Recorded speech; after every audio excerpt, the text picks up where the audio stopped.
नहीं मालूम, मैं बताऊं, सुनो कि बोली भिखमंगी पलती है और खा खा कर भिक्षा दान मेरा, ओहो साथ ही रहने से और बदल गया अरमान तेरा।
तो मेरे बहने शर्मिष्ठा बोली, पागल है तू है?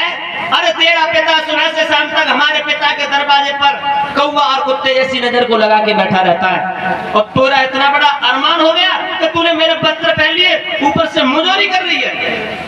देवयानी को एक कुआं में डाल दिया धक्का देकर। शर्मिष्ठा कहने लगी, सगे की सहेलियों से देखा तुमने, पहले तो वस्त्र पहन लिए और ऊपर से हमसे सीना जोरी कर रही है। लेकिन एक बात का ध्यान रखना, कोई भी लड़की अपने घर पर जाकर के कुछ नहीं बताएगी, और अगर किसी ने जाकर के बता दिया तो मैं राजा की बेटी हूँ, जो हाल मैंने जिसका किया है वही हाल सबका कर दूंगी। घर पर पहुंची, किसी ने कोई बात ही नहीं बताई, और जब बात नहीं बताई, रात का समय हो गया, देवयानी घर पर नहीं पहुंची, शुक्राचार्य ब्राह्मण परेशान हो गए। सुबेरा जब हुआ, याति महाराज अश्व पर सवार होकर के जंगल में शिकार खेलने के लिए चले, और जब शिकार खेलने के लिए चले भक्तजनों, और जैसे ही आगे बढ़े तो घोड़ा के टापों की आवाज देवयानी ने कुआं में से सुनी, और जब देवयानी ने कुआं में से घोड़ों के टापों की आवाज सुनी तो आवाज लगाई, ओ घोड़ा वाले, आप कौन हैं? आप अपना घोड़ा रोक लीजिए, मैं इस कुएं में पड़ी पड़ी रो रही हूँ। याति महाराज ने सोचा कि इस बियाबान जंगल में कौन आ गया। याति महाराज खड़े हो गए, कहने लगे, कौन हो तुम, कहाँ हो, सामने आओ।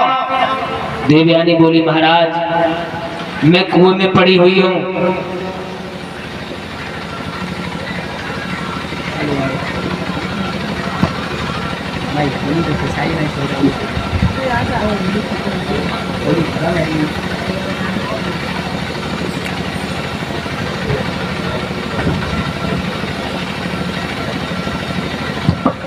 ₹51 का पुरस्कार आया है।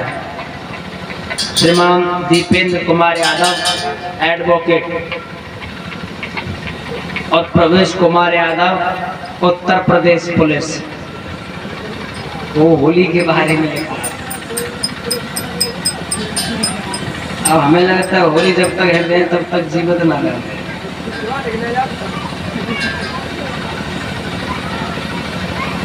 अब होली तो खत्म हो गई, अब तो रक्षाबंधन आने वाले, 8 दिन और है भाई।